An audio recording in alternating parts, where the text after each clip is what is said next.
দর্শক, এখন যে রাস্তাটি দেখতে পাচ্ছেন এটা বন্যার সিজনে পানিতে তলিয়ে থাকে। অর্থাৎ বাম পাশে যেই সবুজ ধান ক্ষেত দেখতে পাচ্ছেন এ দিয়ে পুরোই নৌকা চলাচল করে, এবং ডান পাশে যে বিল্ডিংটা দেখতে পেলেন এটাই হলো স্কুলের পাশে একটা আশ্রয়স্থল। সবচেয়ে বেশি পানিতে তলিয়ে থাকে এই রাস্তাটা, কেননা আগের রাস্তার তুলনায় এই রাস্তাটা একটু নিচু।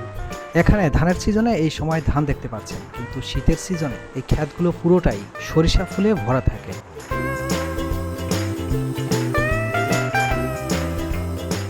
এবার আমরা চলে আসলাম এই এলাকার সকলের পরিচিত কুন্দল ব্রিজে, অর্থাৎ এটি কুন্দল বাজারের পাশেই অবস্থিত। ওই পাশটায় রয়েছে বাজার এবং আমরা এই ব্রিজের পাশে রয়েছে। ব্রিজটা কিন্তু বেশ উঁচু। বর্ষার সিজনে ব্রিজের নিচে একেবারেই পানি ভরপুর থাকে, যার ফলে ব্রিজের নিচ দিয়েই অনেক নৌকা চলাচল করে। আমরা বেশ কয়েকবার এই ব্রিজের নিচ দিয়েই বিলসা বাজারে গিয়েছি। এই খালটা চলে গিয়েছে একদম 10 নম্বর ব্রিজের ওই দিকটায়। আর দর্শক, এটাই সেই রাস্তা যে রাস্তাটা বর্ষার সিজনে একেবারেই গভীরে পানিতে তলিয়ে থাকে। এটা সবচেয়ে নিচু একটা জায়গা, এবং দেখতেই পাচ্ছেন পাড়ার ঘরবাড়িগুলো কতটা উঁচুতে রয়েছে। চলন বিলের ম্যাক্সিমাম ঘরবাড়িগুলো এরকমই থাকে, অর্থাৎ অনেক উঁচুতে এই ঘরবাড়িগুলো হয়। এই বিলগুলোর মধ্যে যে সকল মানুষ বসবাস করেন তাদের যাতায়াতের একমাত্র মাধ্যম হচ্ছে নৌকা। আমরা এবার বিলসা বাজারে চলে আসলাম, এবং এই বাজারটা কিন্তু বেশ উঁচুতেই রয়েছে। বর্ষা সিজনে মানুষ যত নৌকা নিয়ে ঘুরতে আসেন ঠিক এই বাজারকে কেন্দ্র করেই আসেন, অর্থাৎ এই বাজারের চারপাশে রয়েছে অনেক সুন্দর একটা স্পেস বা পরিবেশ, যার ফলে দূর দূরান্ত থেকে অনেক নৌকা নিয়ে এই বিলসা বাজারকে কেন্দ্র করে সকলেই চলে আসে। ডান পাশে যে বিল্ডিংটা দেখলেন এটা হচ্ছে একটা স্কুল। এরকম বিলসা বাজারে বেশ কয়েকটি স্কুল রয়েছে, অর্থাৎ শিক্ষা প্রতিষ্ঠান রয়েছে।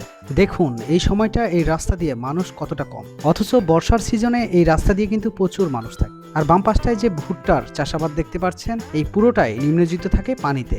এবার আমরা যাচ্ছি সেই ব্রিজের দিকে, যেই ব্রিজে মানুষ সবচেয়ে বেশি দেখা যায় সেই বর্ষার সিজনে।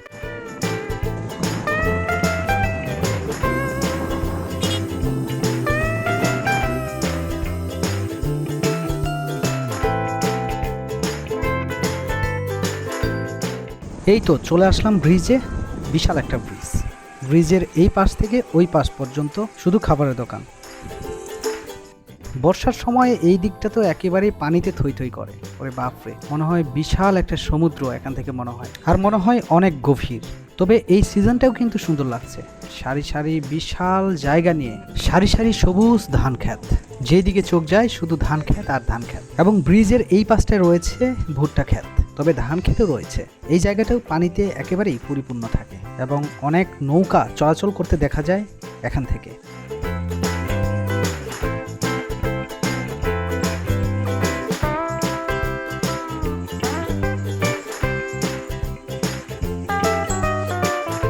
কি সবুজ প্রকৃতি! আপনারা যদি আসতেন তাহলে সত্যি এটা অনেক উপভোগ করতে পারতেন।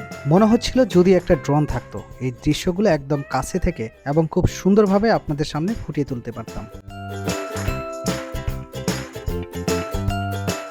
ব্রিজ থেকে আরেকটু সামনে এগিয়ে গেলাম এবং দেখতে পেলাম এরকম বসার সুন্দর ব্যবস্থা রয়েছে, যেখান থেকে বসে বসে বা দাঁড়িয়ে উপভোগ করা যায় এরকম একটা পরিবেশ।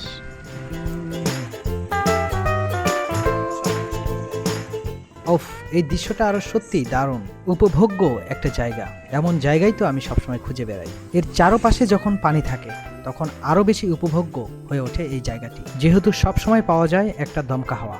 এই পর্বে যে জায়গাগুলো দেখলেন এই জায়গাগুলোই মূলত বর্ষার সিজনে সবচেয়ে বেশি উৎসবমুখর পরিবেশ তৈরি হয়। আর বর্ষার সিজন ছাড়া এই সময়টা আসলে কেমন থাকে এই জায়গাটা, সেটাই আজকের পর্বে আপনাদের সামনে তুলে ধরলাম। আশা করছি অনেক ভালো লেগেছে। সকলেই ভালো থাকবেন, সুস্থ থাকবেন। Bye bye.